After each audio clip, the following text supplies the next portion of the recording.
చదువుతున్న దాని వాక్యము యొక్క నెరవేర్పు.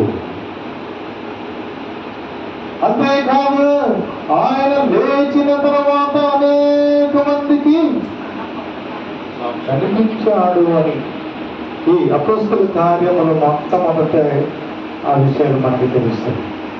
40 దినాలు, దాదాపు 11 దర్శనాలు.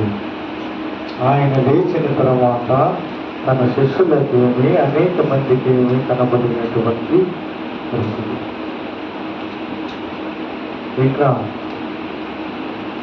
పౌలు ఎటువంటి ధన్యత అంటే పౌలుది ధన్యత ఏంటో తెలుసా?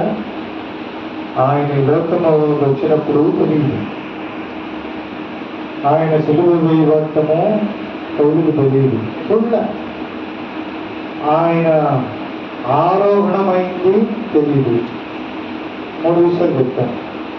ఈ లోకములకు వచ్చి ఆయన సువార్త పరిచయం చేస్తున్నప్పుడు శిష్యులు ఉన్నారు.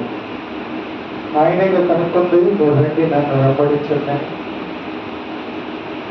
సిలువ వేయబడటము శిష్యులు చూశారు.